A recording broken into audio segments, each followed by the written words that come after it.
Yohanes pasal yang pertama.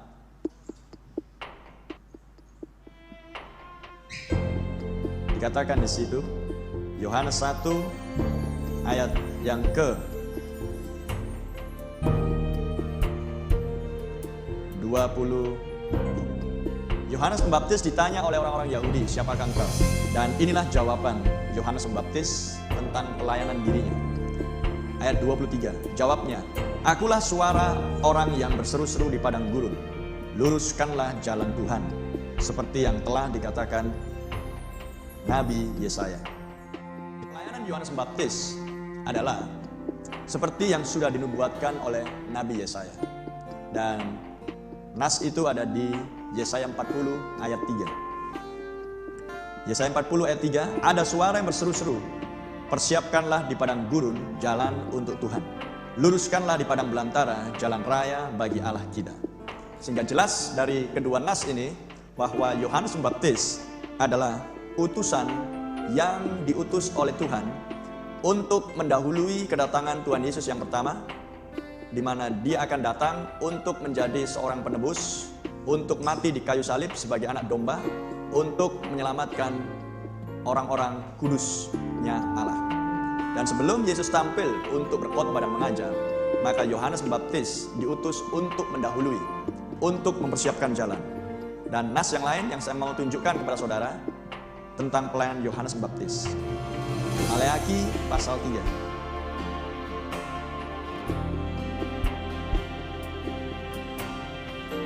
Maleakhi pasal 3 ayat 1.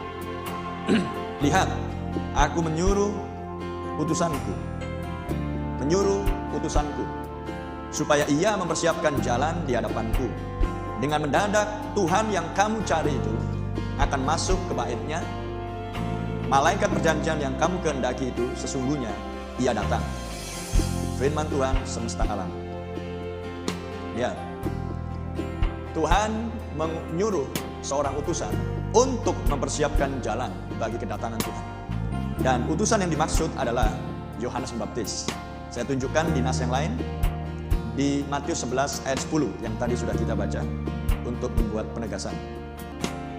Matius 11 ayat 10.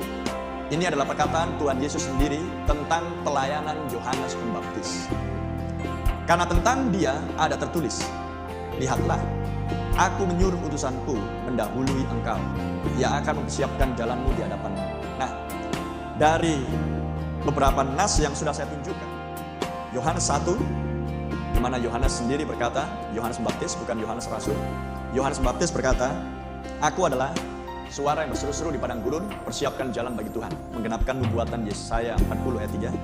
Dan kemudian saya bacakan di Maleakhi 3 ayat 1 bahwa Tuhan menyuruh seorang utusan untuk mempersiapkan jalan bagi Tuhan.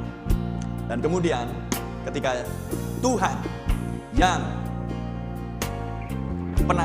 penampakannya atau kedatangannya sudah didahului oleh utusannya, ketika Tuhan yang dimaksudkan tampil di bumi, yaitu Yesus Kristus, maka Yesus sendiri berkata kepada orang-orang Yahudi, memberikan sebuah penegasan, memberikan sebuah konfirmasi, memberikan sebuah pengakuan kepada mereka bahwa Yohanes Pembaptis adalah utusan untuk mempersiapkan jalan bagi kedatanganku. Ku menunjuk Tuhan Yesus Kristus.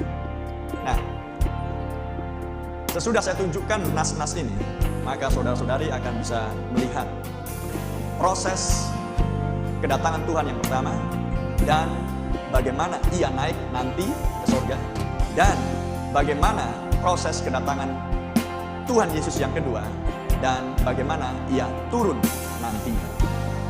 Maka jelas melalui ayat demi ayat nas ini bahwa sebelum Tuhan datang yang pertama dulunya di Yerusalem, maka harus ada seorang utusan mendahului kedatangan Tuhan Yesus. Maka jika kita memakai prinsip yang sama, kita memakai pola yang sama, maka jika kita berbicara tentang kedatangan Tuhan yang kedua, maka polanya, prinsipnya tetap sama.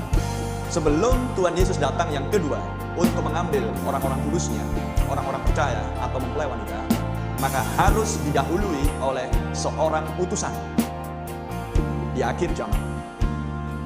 seperti dulunya Yohanes Pembaptis, maka utusan ini adalah juga untuk mempersiapkan kedatangan Tuhan yang kedua.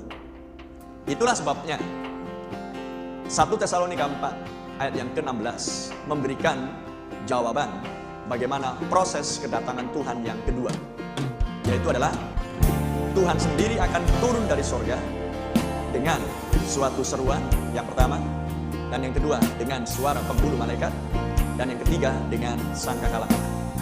Maka jelas kita bisa melihat bahwa kedatangan Tuhan adalah sebuah proses. Dan proses inilah yang menjadi sebuah misteri. Dan tidak ada seorang pun yang tahu. Tapi di akhir zaman, Tuhan berjanji bahwa Dia akan membukakan rahasia misteri kedatangan.